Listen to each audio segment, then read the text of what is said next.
I'm like not prepared for this. And it turns out that it's not a fantastic idea to procrastinate on writing your thesis. And this is about a woman who works as a cosmetician. Is that a word? Did I make up a word just now? Maybe I'm just evil?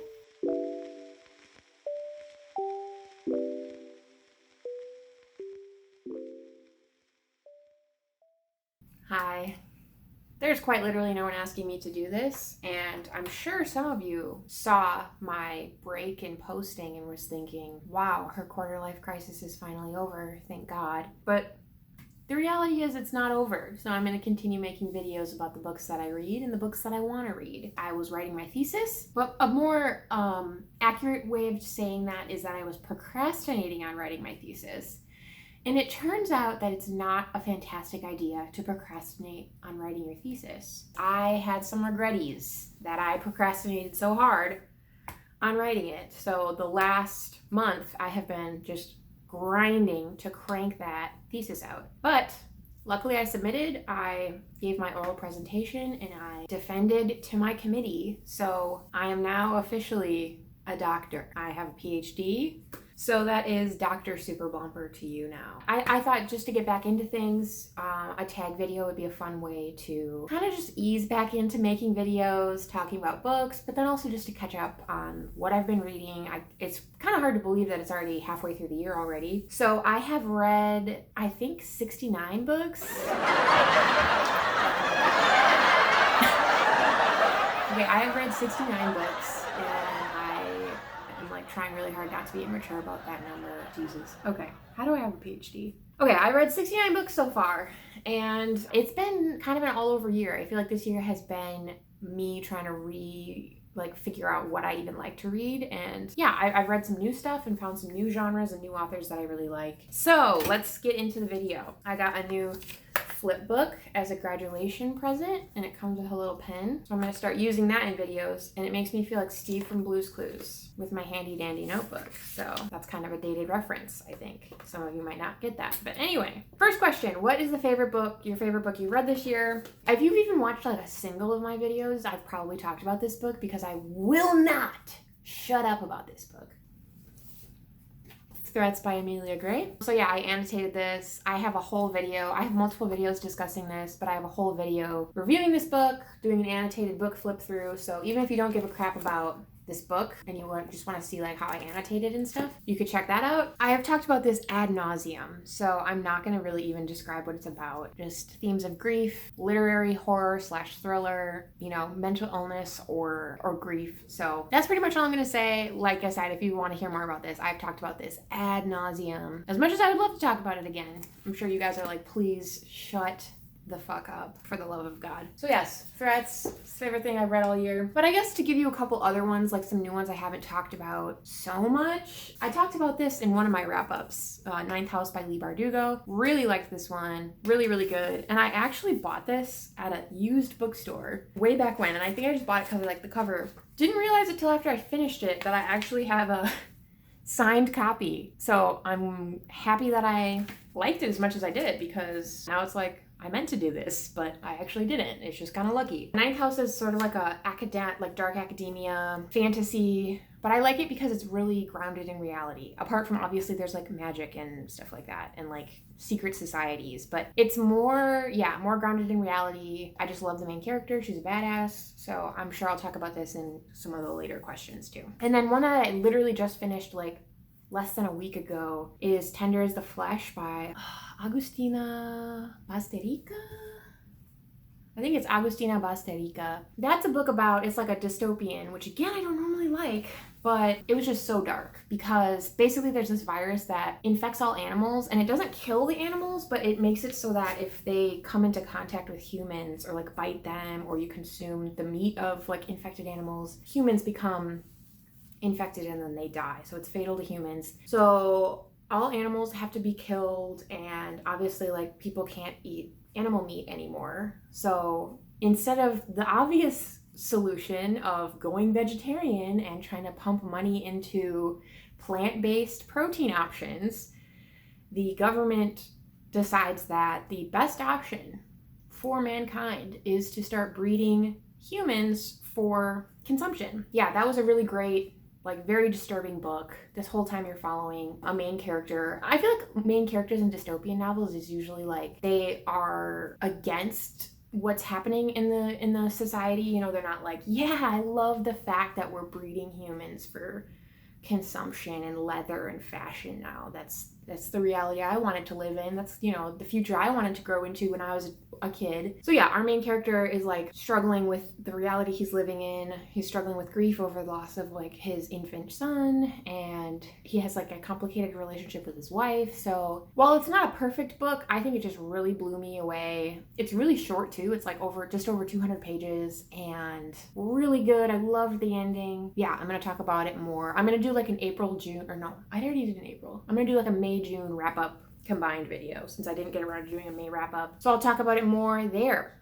But yeah, those are some of the favorite things, my favorite things that I've read this year. Okay, 2, what is your favorite sequel you've read this year? So I guess I don't read a lot of series apart from manga or manhwa. So I have to say that my favorite sequel I read this year was Killing Stalking by Kugi. It is a webcomic, but I'm excited because this year, I think like end of June or maybe end of July, they're releasing like deluxe versions of the series. So I think it's gonna probably have like the first 2 or 3 volumes in the deluxe version. So I'm gonna get that. Yeah, Killing Stalking's fantastic. I've talked about it, like I think I talked about it in my January wrap up, but I binged the whole series in January. Really, really dark, really extreme horror. It deals with like elements of like trauma, sort of like the cycle of trauma, and how like if you don't do anything to heal your trauma, you're like more likely to take it out on others and like inflict trauma on others. So I thought it was really interesting. Both the sort of like villain and the victim in the series are really complex and interesting, and yeah, it's just really messed up, and I like how far it pushes things. Okay, next question is new releases you want to read. So I have some new releases from this year that I have not yet read. 2 by ゚Modification,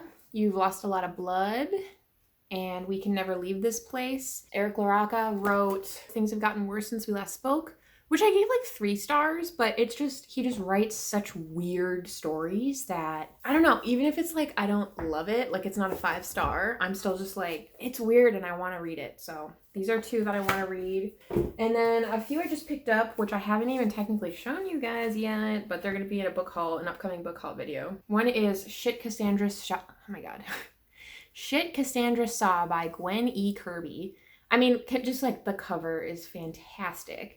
But then the like blurb on the back. Margaret Atwood meets Buffy in these funny, warm, and furious stories of women at their breaking points, from Hellenic times to today. Virgins escape from being sacrificed, witches refuse to be burned, horrors aren't ashamed, and every woman gets a chance to be a radioactive cockroach warrior who snaps back at catcallers.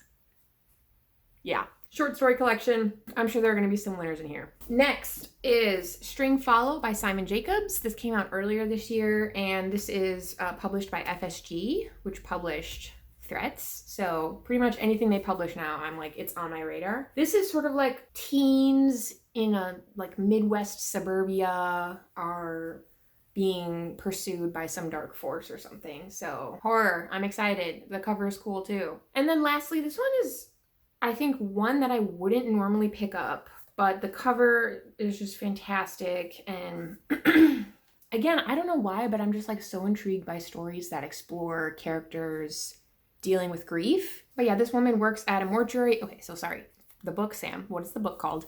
The book is called New Animal by Ella Baxter. So yeah, gorge cover, just beautiful. And this is about a woman who works as a cosmetician. Is that a word? Did I make up a word just now? A cosmetician? I think that's a word. But anyway, she works as a cosmetic mortician. She experiences a loss and then goes to seek her birth father for comfort. And then she like gets tangled up in the BDSM community. I don't know. It just sounds really good. And it's pretty. Okay, next question. What are my most anticipated releases? So there's quite a few that I have already on my TBR, but one that I keep going back to and I keep double checking when it's coming out is Anybody Home by Michael Seidlinger.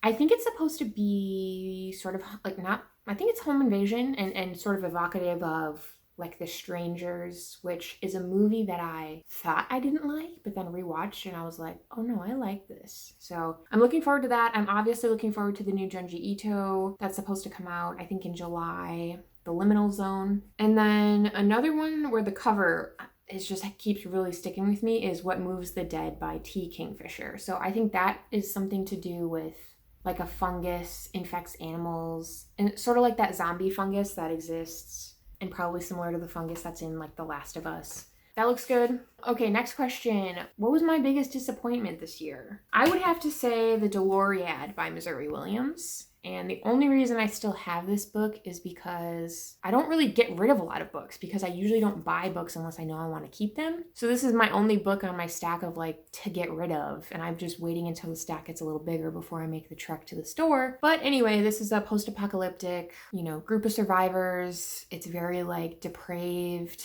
and I don't know. I think it's just was supposed to be like, yeah, this is like really hopeless, and like no matter how much you struggle, it doesn't matter. Which normally I like. Don't get me wrong. I love downer, bummer stories, but this just came off as really, really pretentious to me, and I really, really didn't like it. So this was one that was published by FSG, and this is the only time FSG has ever led me wrong or led me astray. The ゚Modification by Missouri Williams.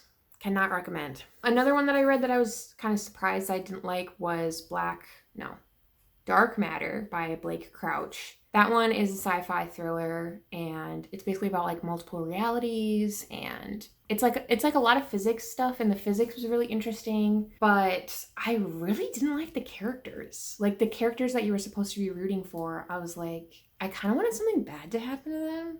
I don't know, maybe I'm just evil. They were kind of just like a little bit too goody-goody, and, you know, the kind of like do-good heroes. I don't know. They were just too good, I guess, and I just don't like characters who are too good. I need them to be a little evil. Okay, next question. Biggest surprise. Obviously, Threats by Amelia Gray. I was very surprised by how much this rocked my world. But then also Ninth House by Leigh Bardugo. I already talked about these two, but I think that's why I liked them so much. It's because I was so surprised by how much I ended up liking them. And then another one that I just got, but I actually listened to on audiobook, Cabin at the End of the World by Paul Tremblay. This surprised me because I read or listened to Head Full of Ghosts by him, and I really didn't like it. I was like, this is so cheesy, so bad, just like forgettable. So I kind of went into this, I like had, the audiobook was available. I didn't have anything else like available to read or listen to, so I was like, fine, I'll listen to this. This is like a home invasion / post-apocalyptic, maybe, you don't know, story, and it was so good. The audiobook I thought was really good. I loved the characters in this. I like stories where it's like you're constantly questioning like, what is the truth? What is real? What's going on? And this is that. So yes, this was a surprise in a good way, and I liked it. Next question, new fave author. Amelia Gray. I will read anything she writes from now on. She is amazing. Even the books that I've read of hers, or the short story collections I've read of hers that I'm like, yeah, 3 stars. It's still just such a joy to read her writing, so yes, new fave author. The next question is supposed to be new fictional crush, but I think this is more so geared towards people who read a lot of romance, because I'm not really the type to like pine after fictional characters. But what I do enjoy are villains. So instead I'm gonna modify this question and make it new, like what's something I've read where the villain was like really good. I mean, okay, this wasn't like the perfect villain or anything, but he was just such an interesting character to me. And that is Shelley from The Deep. No, The Troop. The Troop. Do I have that? No, I don't own that one yet, but it's Shelley from The Troop.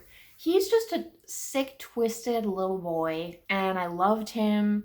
And I think I really felt like a lot more connected to him in a fun way because we got to read from his point of view. That book follows a group of like Boy Scouts basically who go on a camping trip with their scoutmaster, and then this stranger stumbles into their campsite and things go downhill from there. It's really interesting because yeah, there's like 5 boys and you switch between reading from their point of view. So you kind of like are able to experience the horror from everyone's point of view. But then the more you read from Shelley's point of view, you're like, something's not really right with this little boy, is there? But I loved it. Next question, new fave character. So I know I like keep talking about this book a lot, but I think it just has sort of rocked my world this year. It's gotta be Alex from Ninth House. She is the main character. She is a girl boss in like a non-ironic way. Just badass. She will mess you up. She will get violent. I just do not like golden boy type characters where they're just like pure good. It's just like, no one is pure good, homie. So Alex is not pure good. She's pretty chaotic neutral. Maybe chaotic good. I don't know. But anyway, I like that she sticks up for her friends. If you fuck over her friends, she will fuck you up. So yeah, I think she's someone we can all aspire to be. Okay, next question.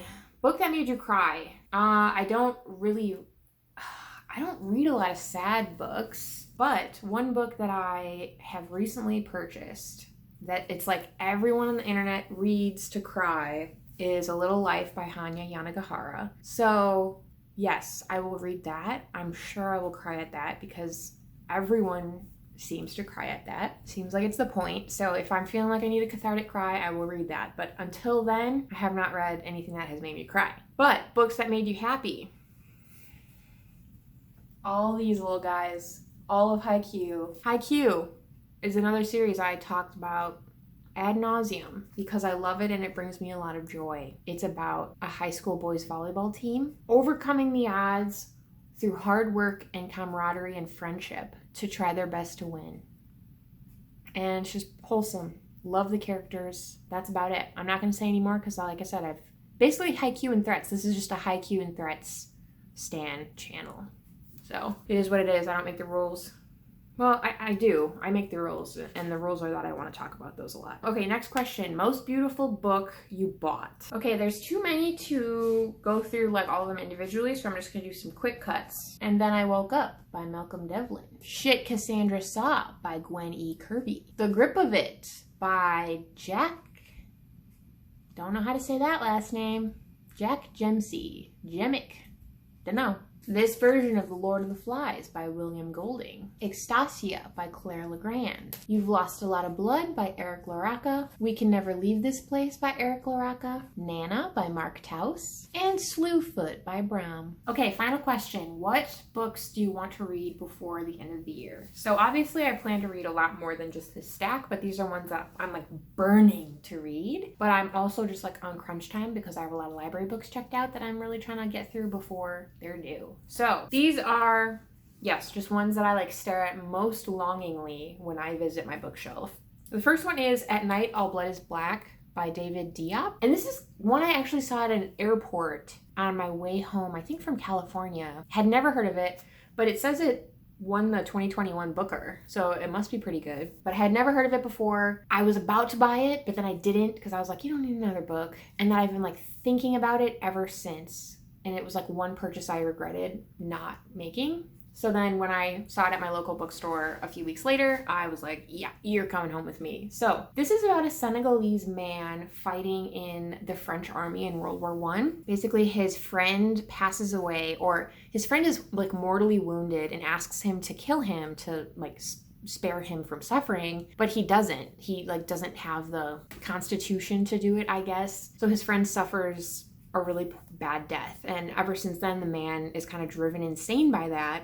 So every night he crosses enemy lines and kills an enemy soldier and brings back their hand each night and kind of collects them as like trophies. But then his own comrades in the French army start to think he might be like doing black magic, and they kind of start to turn against him. So this is really unlike anything I've ever read, I think. And the premise is unlike anything I've ever read. I'm not normally like a war, like historical fiction type reader, but this title and cover are just like so bomb, and I'm really looking forward to it. I hope I like it. Next is one that everyone on BookTube has heard of, My Year of Rest and Relaxation by ゚ﷺ. I haven't ever read any ゚ﷺ, so I want to start out with something that's popular because I'm hoping that this will be like the best of her works. But if this is not a good place to start with her, I guess let me know, because I also have heard Eileen and Migloo are pretty good. This is one where this woman is basically depressed, like really depressed, and what she's able to do is